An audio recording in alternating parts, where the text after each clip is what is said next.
We're doing a research work with Meta, and what we wanted to check was age appropriateness, transparency, and privacy. And if you hear what most of the teenagers were saying, you are going to one way or the other align with them because to them, oh, my parents don't trust me. That's why they can't let me do what I. They don't trust my judgment.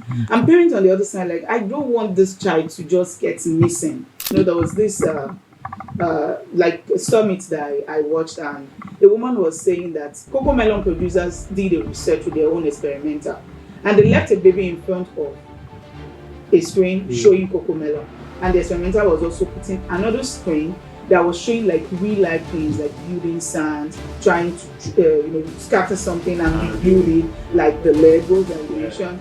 And every time the child moved from cocoa melon to see the other screen, the experimenter captures that time.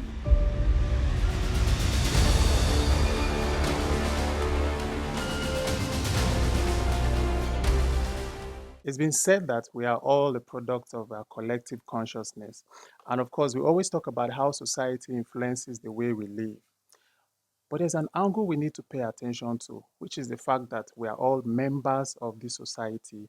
And the smallest unit of the society, which is the family, holds a greater influence on the outcome of every other thing in the society. So today we're going to talk about a very interesting topic. This is the Center Side podcast where we talk about social and cultural issues and everything in between. My name is Oga Peter, and today we have a very special guest in our midst. By the way, fine boy Sam, how are you doing?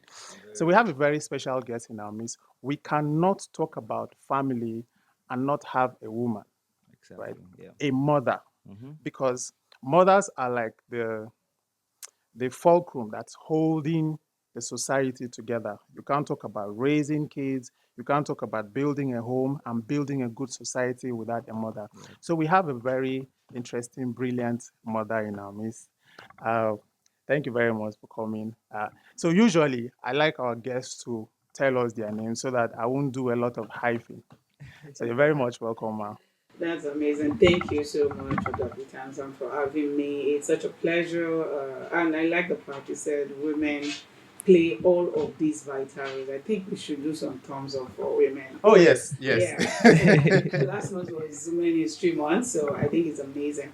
Thank you for having me once again. My name is Tinua Adeoguntoye. I'm a mother, I'm a wife, I'm a sister, an auntie, Auntie, a teacher. I'm a teacher, I'm a technologist, uh, maybe I'm a prayer warrior. It's not Okay. maybe. Most mothers Most are mother- prayer warriors. exactly. So I It mean, we heard comes. things like It son comes with of a a praying package. It's part of the mother. package of a mother. it comes with it, right? Just praying. Like I'm a corporate person. I love to speak. I love to teach, and I think that's much more about me. And today I work in telecoms and connectivity space, and I tell people that I enable their digital lives. Oh, you enable their digital lives. There's no better person to look into this topic than a mother who is a teacher, who is in tech. And so you know much about the digital space, Yeah. right? Because what we want to talk about today, we're talking about parenting in the social media era, the digital influence in parenting, right? Now, all of us have seen kids carrying iPhone 16, Mm-hmm. right? iPhone iPhone, 15, Samsung Fold, iPads, iPad, and all and yeah. kinds of gadgets. So you see kids who are less than 15 years carrying all these gadgets. Today we want to talk about how does it impact the lives of these kids? Okay, thank you very much. I think I saw a report recently where it was saying about 40% of the American children, for instance, they have data and they can really come Yes. up with all of these things, have been exposed even to gadget from age 2. Hmm. And you can tell our world is changing. Prior to this discussion, we're saying that. And now parents want to cook and they want to get their children engaged, they'll give them a tablet. Mm-hmm. So a child has maybe tablets for hours, depending on how long the parents are busy in their Yes. own world. And that is completely different. I think I also want to establish this that the generation of children we have right now, they are digital natives. You and I, and most of the millennials, the boomers, and all that, we are migrating. Okay. So it's a different thing. Just the same way they will tell you, is it your first language, is it your native language, is it your mother tongue? That's the same way it is for them. Unfortunately, there are downsides to this because God has created us as socially connected people. So imagine now that children are exposed even at that age to gadgets. They live already in the world of theirs. Yeah. Not necessarily being in the on the dining like we have in the olden days, Yes. where you know it's always interactions, people checking up on you, and now people would rather check on ChatGPT to know what caused their headache rather than talking to their parents. Yes. Children would rather want to sit by a cartoon than even do other things that are really real life that will solve issues for them as they grow. So all of these are already impacting our society, where the role of parent teachers have been taken over by digital devices, and that is a lot. I mean, that is a lot. Maybe I should go on. So, yes, so you touched on very important parts here. The role of parents being taken over by the digital space. Now, but who's responsible? Who is responsible for that happening? I mean, those kids, for example, a 10-year-old child cannot afford a phone. And these gadgets and devices are given to them by their parents. Whose responsibility is it to regulate these children's exposure to these devices? The question is multifaceted, if you allow me to say. So one time, we were doing a research work with Meta, and what we wanted to check was age appropriateness, transparency, and privacy. And if you hear what most of the teenagers were saying, you are going to one way or the other align with them, because to them, oh, my parents don't trust me. That's why they can't let me do they don't trust my judgment. And parents on the other side, like, I don't want this child to just get missing in the digital space, Yes. because. But I think another thing I personally have seen that has happened or changed is the race for globalization. And I'll explain what I mean. Now, if you're a parent, you're earning well, you also want to give your children a good life. And empowering them digitally is one of the ways we think we give them a good life. You don't want to do the catch-ups. You want them to also know what is happening. Because you believe, oh, a boy that is 5-year-old in China can build this, and you think, oh, because they're exposed to coding earlier, you also want to. Yeah. And do not let mistaken, you expose your child to digital devices with guidance, and you don't expose them to it without guidance. Like one of my very good friends will always say that you don't send a child to the market without first telling them, oh, this is how a market looks, this is what they sell there. There are people that are out there to really steal from you, even they are pretending to be sellers. Yeah. You know, you want to know, if you give somebody money, this is how you get your money, but somebody can take money from you and run away. You guide them with all of this, but what do we have now? Parents want their children to go online, to learn to be exposed, which is just a natural thing, but not teaching the dangers of what the online space really involves. Okay. When did you get your first device? I think I was already, I can't remember. I think I had to, when I finished secondary school, because I was a boarder, so we're never allowed to use phone as a boarder. So I had to finish secondary school. Maybe I was 17 years before I started using a proper phone.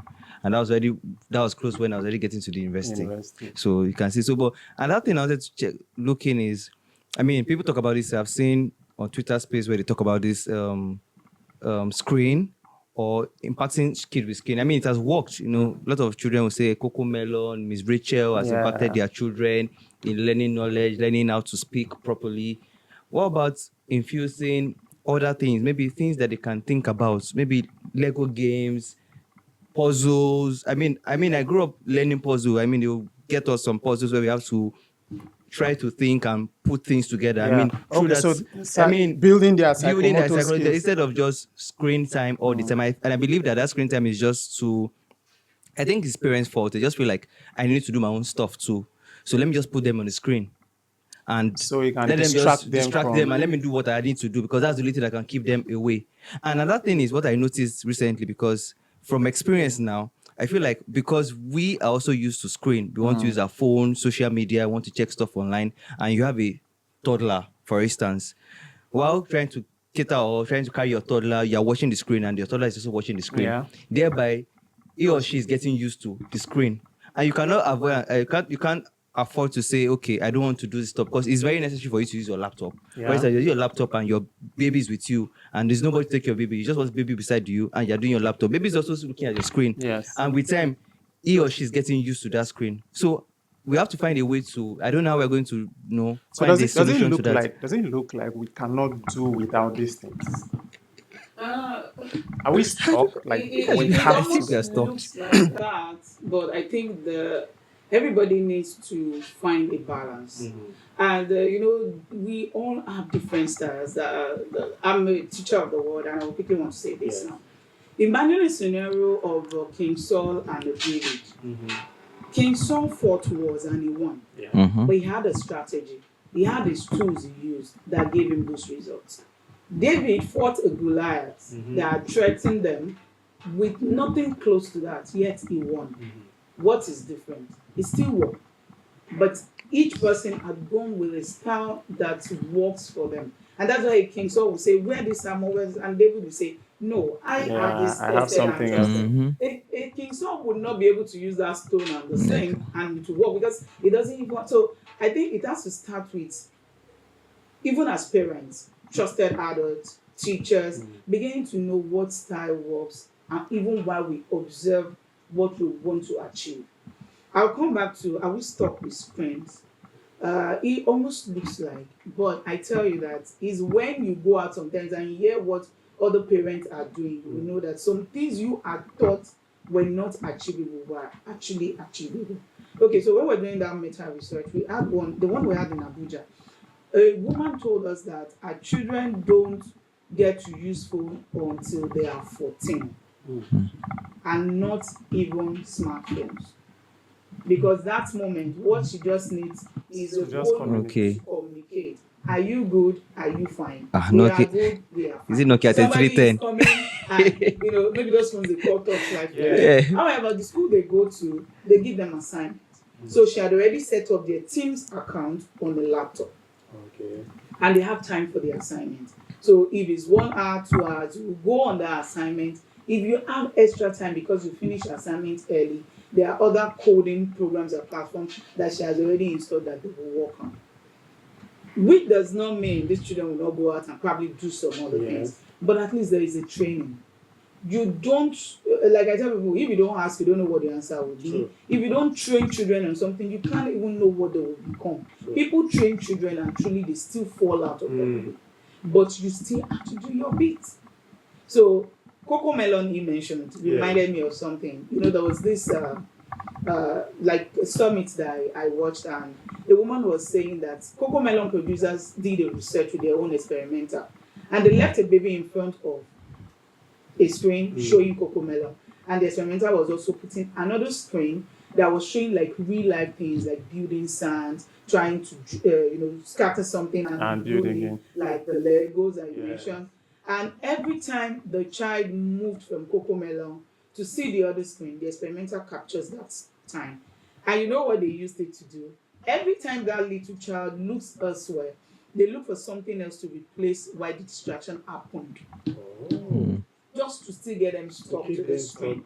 So they started introducing flashlights, sounds, so that once you're watching, you can. And that is why you see most children.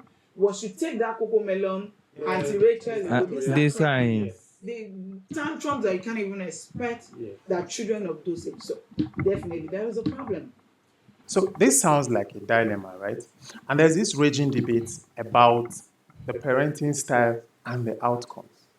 Now, millennials feel like they had the best of parenting, right? Now, I'm a millennial, I can speak to that. But I believe that Gen X had the better parenting. But I can't speak much about that because those are the people that raised us. Where I'm getting at is, do you think that you've seen both, right? You know a lot of millennials and you're raising Gen Alpha, right? Between the millennials and the Gen Alphas, do you think that what we are saying is true, that we had the best of parenting? And how do you think Gen Alphas will turn out? Because the people who claim that they had the best of parenting are the ones raising Gen Alpha. And what we are seeing is a far cry from what we think we receive. How do you think Gen Alpha will turn out? Okay, I don't want to say that would be for God to decide. Yes. Let me say from this angle that a lot of things have changed. Except when you were starting, you talked about community parenting. Yeah. I tell you, even some of us live in neighborhoods that we don't even know our neighbors. True. But when I was growing up, if anything whatsoever happens and my parents are not back early, I'm not scared. I don't feel alone because my neighbor is there to Yes. check with me. Tino and your siblings, have you guys eaten? We have made dinner. Come and eat. And this is even that my parents are not even able to make phone calls. Oh, yes, to check up on They you. believe, that trust and that responsibility. And it goes even to the way we are disciplined or we're given or served corrections. Because if I've done something wrong, another parent can actually scold me and even tell me, I will report you to your mother. Yeah. I will report you to your father. And you know that, like, oh, I'm really sorry, ma, and all that. But now, if you tell a Gen Alpha, I will report you to your mother, they will give you this look. Okay. And so, Are you sure you're not supposed to report my mother to I remember asking someone like a Gen Alpha one time that, do your parents even scold you? He said, no. Why should they? I said, no, maybe when you do something wrong. He said, no, out of it. They wouldn't. They dare not. I'm like, how do you mean they dare not? He said, because whatever they want to correct me about, they're probably doing it too. Oh, wow. okay. Oh, wow. They are doing it too. So Man, that those isn't children are so daring. Trust me. moral grounds for that. And you would imagine truly, just like you said, millennials, like, oh, we had that street and, discipline. But you also said something. Even what is the essence, to what end is strictness when you don't even get to hear how your children feel? I don't think most millennials even have that. Yes. No. That, something is wrong, because you can't even look into your parents' eyes. Yeah. You can't. They raised us with They raised fear. us, yeah, with for fear. the most Do part. you understand? With fear, yeah. Okay, let me give you something, and maybe we can all ponder on it. Why is it that, for most millennials especially, your parents now, when they say some things, you easily react into like, no, no, no. You know why? You feel, oh, you have had your time. Oh, yes. This Yes, this is my time, Please don't yes. even cross our boundaries. But that is what we're already seeing early with Gen Alphas. They'll tell you, some Gen Alphas told me sometimes that our parents don't even take time to know how we think. They think we are old schools like them. And imagine if a Gen Alpha calls a millennial Old school as the a- Gen X and the boomers, they will be older. Older. So like they're not taking time to understand. We have our code, we have our language. We want to be treated in a particular way. We don't want to be talked down, because the truth is that we can reason. Yeah. We want them to listen to us. How many parents are truly ready to listen to their children? It always looks like, oh, it's too much of a reputation when they will say, even as you work for money, please wait for your children. Yeah. There is a reason. I don't know if colloquials are allowed. You get why? You get what? Yeah. Because these children over time grow this independence. Imagine a 10-year-old telling me that, what do I need my parents for? I am. Who do you reach out to if you're in trouble? You would Yeah. expect that maybe they'll say, God, the parents, that. I'll just pick a call. I'll pick my phone and call the police. How can you even call the police? It's like, yeah, I will look up the number, check with ChatGPT. They ask ChatGPT even questions. Is this not problematic? Yes. You teach kids, right? Yes, I do. What do you observe with the kids you teach, and how you were at their age? I mean, it's different because where I teach at a religious setting. Yeah. So we have kids there that I question them and ask them, "Where is your Bible?" And they ask me, "Bible for what?" I said, "Bible. I mean, your Bible." They say, "We have it in our phones." Like, yes, you have this your phone, but you need to come with an Yeah. a hard copy of your Bible. I mean, he said, see my purse, it's too small. I can't even, it can't even fit, it can't fit a Bible. So I rather have my phone where it can fit into my purse than have it. Then I can jot, I can write. I said you can get a jot and jot things down and write things down, but they find it hard to do anything. So anything also, and sometimes you just feel like, well, you really cannot do so much about it. You cannot scold them. No matter how much you scold them, they still have what they want to do in their mind. And like I used to say, these children are very daring. They can look into your eyes and ask you questions Tell you their and mind. tell you their mind and express. Unlike when our parents scold us, in fact, you can never look at your mother's face and talk to them. You just bow down, like whatever they say. You can never ask why. If they say heaven will fall today, heaven will fall. Because they said it. Because they said it. If you start asking why for what? It's so. But now, Right away on your head. Well, I think that, I don't know, it sounds a bit scary and problematic to me, the way I'm seeing it, right? Now, it didn't make sense that our parents talked us down, right? They removed audacity and confidence and courage from some of us. You know, they were able to raise some very timid, which is the reason why we can't question our leaders today, because we were raised not to question elders, right? So we can't hold people to account, and which is the reason why we were not raised to understand ownership. For example, if your parents bought you a toy as a child, you are in possession of that toy, but it is not really your own, it's not you. because it constantly reminds you that they can take it away from you. And because of that, we grew up with the mindset of not understanding ownership, which had followed us till today. Yes. We don't really believe we own anything because we are afraid we will lose it. For example, if the government does any little thing, we appreciate it. We think they are doing us a favor because we don't know it belongs to us. Now, with the Gen Alpha, if you give them a phone, the phone is their phone. And they always remind you that this is my phone. This is my phone. Right? There's a positive side to that, because they will grow up being able to stand their ground and question things. Yes, and be able to demand accountability. But there's this other aspect of it. What does it portend to our society? A situation where, while we're trying to correct the style that our parents use, are we not creating another problem by trying to solve the other one? Because we let these kids grow. And I'm thinking of a concept called parenting by default. So we just allow the kids to grow. We don't have that bearing influence on them. I use bearing deliberately because our parents had overbearing influence. We don't have that bearing influence on them. Do you not think that that's a problem? Because it seems like these kids are raising their parents. No, Exactly. you're correct.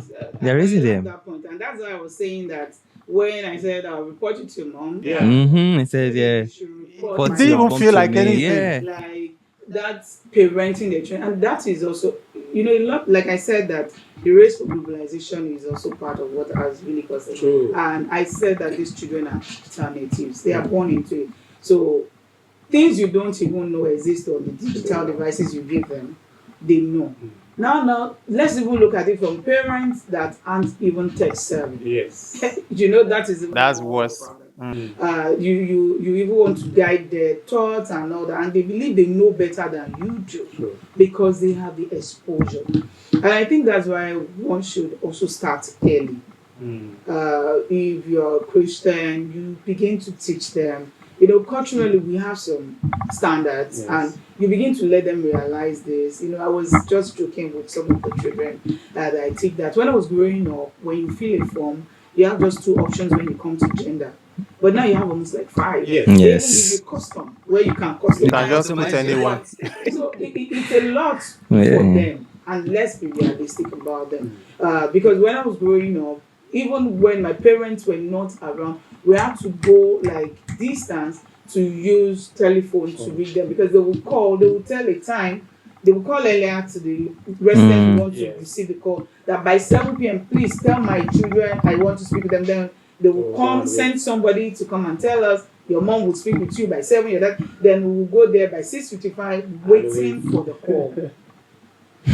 It's a lot of things that come into their own age and time that we ourselves didn't even have an opportunity of experiencing. So let's bring it down home. you have an experience. You're already raising them, right? And for those of us who are upcoming, and that's the reason why I find it problematic. And there are a lot of people out there who also would have issues navigating all these things because I believe that our parents, it was easier for our parents, right? Because just like you said, these kids are born into a different era, a different space. Now, so it's different, it's difficult to navigate all these things, right? For we had community parenting, and we had this relationship between authority and responsibility, right? So our parents hold the responsibility to raise us, and they also had the authority to enforce that. So we had the times where your parents could report you to your teachers. And we feared our teachers most times more than our parents. Yes. But these days, the authority has been taken away from the teachers, right?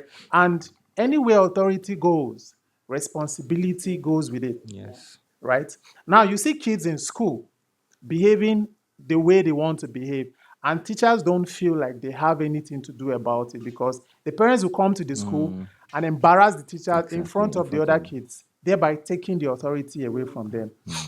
If we don't have that society anymore, how do we, what's the common ground? What's the common ground? What do we do? You alluded to the fact of parents trying to be tech savvy and understand what's going on in that space. But parents are busier now. Things are hard, right? Now, most parents who work in the corporate organizations just leave their kids to other people to raise. How do we balance these things? It's scary for me personally. Yeah, and I totally understand that. But I think even amidst of all of this, um, parents also need to begin not to be selfish. We cannot come up with excuses and excuses. Oh, my work, my this. Then why did you bring the children forth in the first place?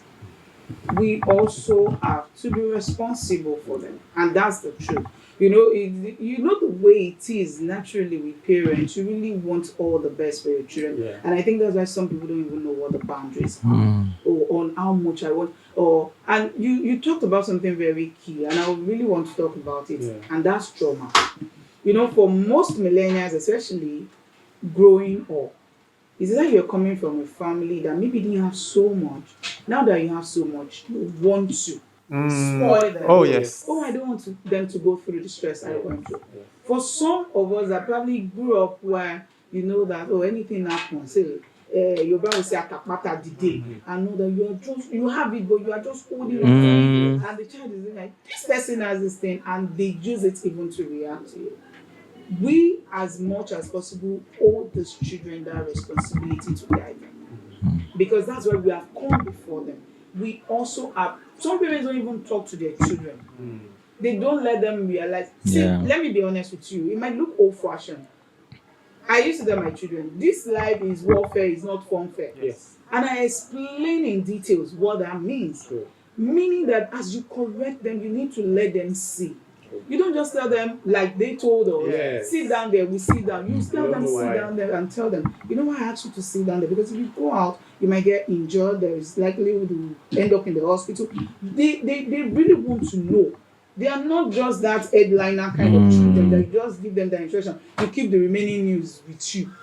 So instead of talking at them, we talk to them. We talk to them, yes. Let them realize. And my children say, why do you tell us this life is warfare? I said, because warfare, you need to be disciplined, which does not exonerate victory.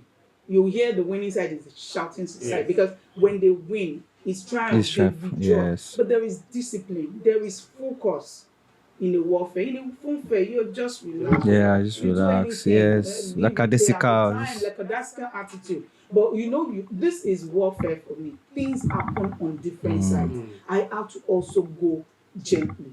If I'm not sure of something, I can ask, because that's where the generals at all, right? Yes. Cool. Okay. So this conversation really doesn't end, right? It doesn't. And I feel like it's very important and necessary to always educate ourselves, especially the next generation of parents, because again, in a society, our society is a reflection of our collective consciousness and our mindsets. So I cannot say I don't care, because if you raise your kids well and I raise my Yes. kids anyhow is a threat to It's you a threat. Yes. because your kids will meet mine in the same society. It's the same You concept. see me, That's yes. Yeah, exactly. exactly. That's why it's a problem. That's why we need to keep educating ourselves. And that's why we're really grateful to have you here to shed some light and insights, Yeah. into these things. I've really learned a lot. And I believe that if you're following, you would have learned a thing or two about that. What do you think about the parenting style in this era? If you're a parent, we'd like to get more insights from you. And if you're as young as I am, upcoming parents, right? We'd like to know what do you think about all the insights and wisdom she has dropped for us. We need to hear from you in the comment section. Thank you so much, Mark, for showing up. Thank you Thank you. for Really having Thank me. I appreciate you. it. really Thank you Thank so you, appreciate it a sir, much. for lot. your wisdom. Thank you, Yes. Sam, All right. for smiling all I through. mean, as I always do. All right. Thank you so much for watching. And if you haven't subscribed yet, please do so. And we'll see you in the next one. My name is Opitas, and we're out.